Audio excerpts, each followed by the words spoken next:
Hi guys, स्वागत है आपका मेरे YouTube channel the easy study में। आज हम करने जा रहे हैं क्लास 9 की हिंदी की वर्कशीट नंबर 6, यानी कि कार्यपत्रक संख्या नंबर 6। ये वर्कशीट हमारी 16 जुलाई 2021 की वर्कशीट रहेगी। आज की इस वर्कशीट में हमें पढ़ना है एक आपठित गद्यांश। आपठित गद्यांश का मतलब होता है जो आपके सिलेबस का, आपके बुक का हिस्सा नहीं होता। ये गद्यांश हमें एक अलग तरीके से दिया जाता है, एक अलग हमें पैराग्राफ के रूप में दिया जाता है, जिसे पढ़कर हमें कुछ आसान से, बेहद ही आसान से प्रश्नों के उत्तर देने होते हैं। आज के इस वर्कशीट में हमें कुल 5 प्रश्न दिए गए हैं जो कि बहुत ही ईजी हैं, और इसके आंसर मैंने आपको टाइपिंग करके रखे हुए हैं, तो मैं आपको टाइपिंग करके इसके आंसर भी बताने वाला हूँ। तो चलिए पढ़ना स्टार्ट करते हैं आज के गद्यांश को। देखिए, लोगों को यह कहते सुना जाता है कि एक और एक दो होते हैं, है ना, परंतु एक मुहावरा है कि एक और एक 11। इस कथन का अभिप्राय है कि एकता में शक्ति होती है। एक और एक 11 का क्या मतलब है कि एकता में शक्ति होती है। जब दो व्यक्ति साथ मिलकर प्रयास करते हैं तो उनकी शक्ति क्या होती है, दोगुना हो जाती है। क्या होती है, उनकी शक्ति दोगुना हो जाती है। मनुष्य एक सामाजिक प्राणी है। मनुष्य एक सामाजिक प्राणी है। समाज अलग अलग इकाइयों का समूहबद्ध रूप है।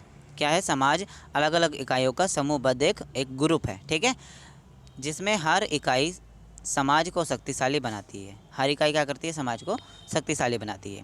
विशिष्ट रूप में एक व्यक्ति का कोई महत्व नहीं। विशिष्ट का मतलब होता है एक अलग ही रूप में, एक जरूरी रूप में, ठीक है। एक व्यक्ति का कोई भी महत्व नहीं होता। क्यों नहीं होता? क्योंकि वो अकेले ही कुछ प्रयास करेगा तो सफल भी होगा, बट कुछ प्रयास करेगा तो असफल रहेगा। तो इसके लिए हमने यहाँ पढ़ा था ना कि दो व्यक्ति अगर साथ मिलकर प्रयास करते हैं तो उनकी शक्ति दोगुनी हो जाती है। तो इसलिए यहाँ पर बताया गया है कि विशिष्ट रूप से एक व्यक्ति का कोई महत्व हमारा नहीं है। फिर परंतु समिष्ट, समिष्ट का मतलब होता है एक अलग तरीके से जरूरी वाला, ठीक है, जैसे कि विशिष्ट वाला है, वैसे कि समिष्ट रूप से वह एक समाज की इकाई है। क्या है, समाज की ये 4 इकाई है, तो वो क्या है, समाज की एक इकाई है, ठीक है, एक पूरे समाज की इकाई है। फिर देखिए, इसमें दे रखा है कि बाढ़ से बचने के लिए जब एक आँखों से दिव्यांग और पैरों से दिव्यांग व्यक्ति में सहयोग हुआ, है ना, तो आँख से दिव्यांग को आँखें तथा पैरों से दिव्यांग को टांगें मिल गई और दोनों बच गए। क्या बोला इन्होंने कि यानी कि जब हमारे पास यहाँ पर दो व्यक्ति थे, एक क्या था, एक आँखों से दिव्यांग था और एक क्या था, एक पैरों से दिव्यांग था, ठीक है।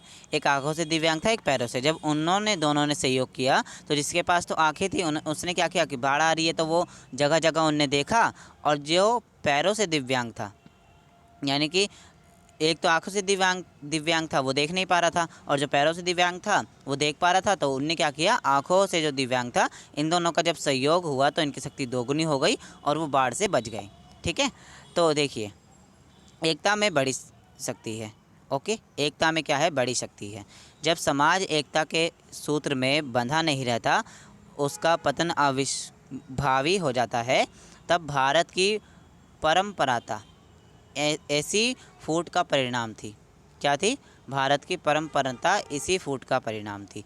जब भारतवासियों ने मिलकर आज़ादी के लिए संघर्ष किया तो क्या किया, अंग्रेज़ों को भी यहाँ से भागना पड़ा। यानी कि जब भारत ने एकता दिखाई तो क्या हुआ, अंग्रेज भी यहाँ से 9-2-11 हो गए। गणित में शून्य का प्रभाव से 10 अंक, 2 अंक क्या होते हैं, 10 गुने हो जाते हैं। एक शून्य के प्रभाव से अंक 10 गुने हो जाते हैं। अंत समाज का हर व्यक्ति सामूहिक रूप से समाज की रीढ़ की हड्डी होता है। ओके, चलिए अब इसके क्वेश्चन आंसर्स देख लेते हैं। 5 क्वेश्चन है हमारे, इजी। चलिए इसके क्वेश्चन आंसर्स भी देख लेते हैं। तो चलिए बच्चों, इसके क्वेश्चन आंसर्स देख लेते हैं। लिखा है कि मुहावरे के अनुसार एक और एक 11 क्या होते हैं। एक और एक 11 क्यों होते हैं मुहावरे के अनुसार? इस कथन का अभिप्राय हमने पढ़ा था कि एकता में शक्ति होती है। क्या होती है? एकता में शक्ति होती है। जब दो व्यक्ति मिलजुल कर काम करते हैं तो क्या होता है, उनकी शक्ति क्या होती है, दोगुनी हो जाती है। ओके बच्चों, चलिए सेकंड क्वेश्चन में हमें दे रखा था कि गद्यांश में आए विशिष्ट शब्द का क्या आशय है। अगर आप नहीं समझे तो आप यहाँ से समझ सकते हैं। विशिष्ट शब्द का आशय है कि एक ही व्यक्ति का कोई महत्व नहीं होता। अगर वो कुछ भी करना चाहता है तो उसे किसी ना किसी का साथ ज़रूर चाहिए होता है, तभी वो उस काम में सफल हो पाता है। ओके, अब देखिए, जैसे आप समझ लीजिए आप इस वर्कशीट को कर रहे हो, ठीक है, आप इस वर्कशीट को कर रहे हो, मैं आपकी हेल्प कर रहा हूँ, यानी कि शक्ति क्या हो गई, दोगुनी हो गई। मैं आपको समझा रहा हूँ और आप इजीली समझकर उस वर्कशीट को कर पा रहे हो। ओके, तो ये होता है इसका मतलब। ठीक है बच्चों, तीसरा क्वेश्चन था कि गणित में शून्य का महत्व क्या है। तो गणित में शून्य के प्रभाव से क्या होता है, अंक 10 गुने हो जाते हैं। ठीक है, अंक की शक्ति 10 गुनी हो जाती है एक खाली शून्य के प्रभाव से। फिर है कि समाज में यदि लोग मिलजुल कर ना रहें तो क्या परिणाम हो सकता है।